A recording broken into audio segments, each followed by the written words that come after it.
இயேசு கிறிஸ்துவின் இனிதான நாமத்தில் இன்றைய ஆவிக்குரிய சிந்தனைக்கு உங்களை அன்புடன் வரவேற்கின்றோம்.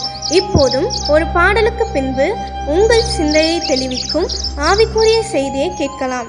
அன்பே பிரதானம், சகோதர அன்பே பிரதானம், அன்பே பிரதானம், சகோதர அன்பே பிரதானம்.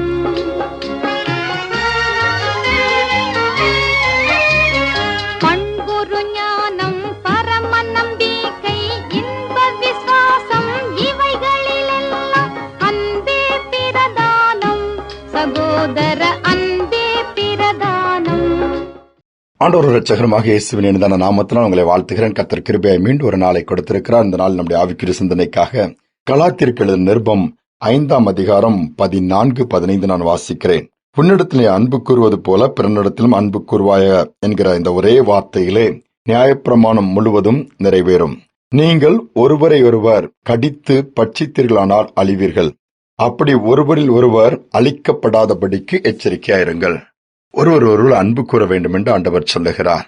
யோசித்து பாருங்கள், இன்னைக்கு அதை பார்க்க முடிகிறதா? அன்பு தணிந்த இந்த நாட்கள் வேதம் என்ன சொல்லுகிறது? சங்கீதம் 133 நீங்க வாசித்து பார்த்தீர்கள் என்று சொன்னால், சகோதரர்கள் ஒருமித்து வாசம் பண்ணுவது எத்தனை இன்பமும் நன்மையுமா இருக்கிறது சொல்லப்பட்டிருக்கிறது. அங்க என்ன பண்ணுகிறாங்க? அபிஷேகத்தை ஆண்டவர் வைக்கிறார். ஒருமனப்பட்டு இருக்கிற இடத்துல இயேசு இருக்கிறார். ஒருமனப்பட்டு இருக்கிற இடத்துல ஆசீர்வாதம் இருக்கிறது. ஒருமனப்பட்டு இருக்கிற இடத்துல ஜீவன் இருக்கிறது என்று வேதம் சொல்லுகிறது. இன்னைக்கு ஒரே தாயின் வயிற்றில பிறந்த குழந்தைகள் கூட ஒருவருக்கொருவர் பேசிக் கொள்ளாமல் இருக்கிறார்கள். பகை வளர்ந்து கொண்டே இருக்கிறது. பாக பிரிவினைங்கிறாங்க. சொத்தை பிரிக்கிற காரியங்களா இருக்கலாம், மற்ற எந்த காரியங்களானாலும் சரி, எவ்வளவுக்கு விட்டுக் கொடுக்கிற மனப்பான்மை இல்லாமல் பல காரியங்கள் நாம் சொல்ல முடிகிறது. இந்த நாட்கள்ல அன்பற்ற ஒரு நிலைமைதான். ஒருவரை ஒருவர் நாம் பட்சித்தோமானால் பிசாசுக்கு அது சாதகமாய் போய்விடுகிறது.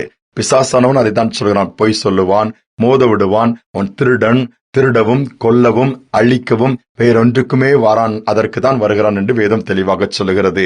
இதனால் பிசாசுக்கு நம்முடைய குடும்பத்திற்குள்ளே இடம் கொடுக்க ஆரம்பித்து விடுகிறோம். இந்த நாட்கள் நம்முடைய இருதயங்களை சற்று ஆராய்ந்து பார்ப்போம். கடைசி நாட்கள். ஒருவர் பட்சித்து நாமே நம்மை அழித்துக் கொள்வதற்கு வழி உண்டாக்கி விடக்கூடாது. மாறாக நேசிப்போம். துரோகம் பண்ணுகிறார்கள், அப்ப கர்த்தர் பார்த்துக் கொள்வார் என்று சொல்லி விட்டு விடுங்கள். பழிக்கு பழி வாங்காதிருங்கள். நமக்காக வழக்காடுகிறவர் கர்த்தர் தான். பழி வாங்குறவர் தான். நம்முடைய கையில் எடுக்க முடியாது. ஒருவேளை நீங்க உலக பிரகாரமா கூட சொல்லுவார்கள், நம்மளே பழி வாங்கிட்டோம், சட்டம் எதற்கு இருக்கிறது, சட்டத்தை நீங்கள் கையில் எப்படி எடுக்க முடியும் என்று நீதிமன்றங்கள் கேட்கும். ஆனால் நம்முடைய ஆண்டவர் எல்லாவற்றையும் விட்டுக் கொடுக்க சொல்லுகிறார். தாழ்ந்து போகிறதில் ஒன்று குறைந்து போவதில்லை. ஒவ்வொருவரையும் மேன்மையாக பார்க்க சொல்லுகிறார், நேசிக்க சொல்லுகிறார். துரோகம் பண்ண யூதாசை கூட சிநேகிதனே என்று தானே சொன்னார். அந்த இடத்திலே கோபத்தில் எதுவுமே சொல்லவில்லையே. மறுதலித்த பேதுருவை கூட இயேசு அல்லவா தேடி போனார். இதுதான் ஆண்டவருடைய அன்பு. முன் உதாரணமாக வாழ்ந்து காண்பித்து போயிருக்கிறார். ஒரு காட்டில் ஒரு குட்டையிலே தண்ணி இருந்ததாம். காட்டு எருமையும் புலியும் தண்ணி குடிக்க போன இடத்திலே சண்டை வந்து விட்டது.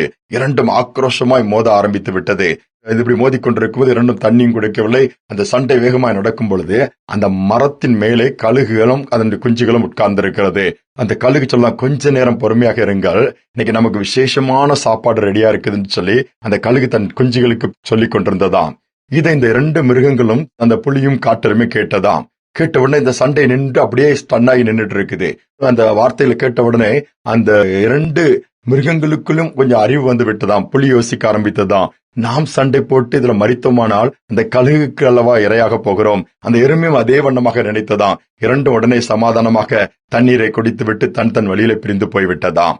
பாருங்கள், நாம் சண்டை போடுவதனால் நமக்கு லாபமே கிடையாது, சத்துருக்கு தான் லாபம். இன்றைக்கு இதை சிந்திப்போம், விட்டு கொடுப்போம்.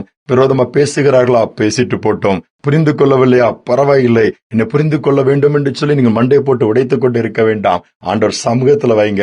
உங்களை புரிந்து கொள்ளுகிற, உங்களை நேசிக்கிற, உள்ளும் புறமா எல்லாவற்றையும் அறிந்திருக்கிற ஒருவர் நம்முடைய ஆண்டவராக இயேசு கிறிஸ்து மட்டும்தான். அவரிடத்தில் எதிர்பாருங்கள். மனிதரிடத்துல எதையும் எதிர்பார்த்து பெற்றுக் கொள்ள முடியாது. அங்கு காயங்களும் வேதனைகளும் கண்ணீரும் தான் இருக்கும். இந்த நாட்கள்ல கூடிய மட்டும் எல்லாரோடும் சமாதானமாய் இருப்போம்.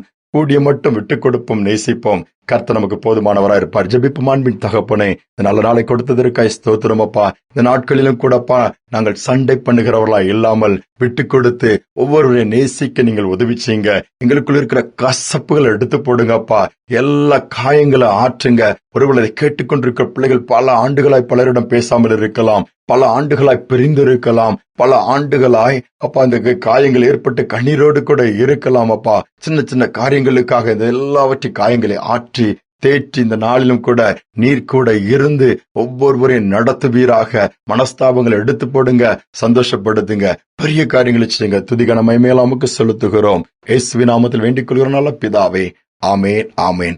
ஒரு மனதோடு ஒருமனப்பட்டு ஆண்டவருக்கு பிரியமாய் வாழ்ந்து காண்பிப்போம். பரலோகத்தின் தேவன் மகிமைப்படுவார், சந்தோஷப்படுவார். பிசாசுக்கு இடமில்லாமல் போய்விடும். ஜெயத்தை நாம் பெற்றுக்கொள்ள முடியும். சிந்தனையோடு நாளை தொடருவோம். மீண்டும் நாளை தினம் சந்திப்போம்.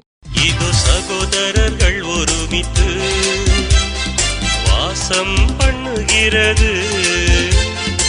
எத்தனை நன்மையும் எத்தனை இன்பமுமாய் இருக்கிறது.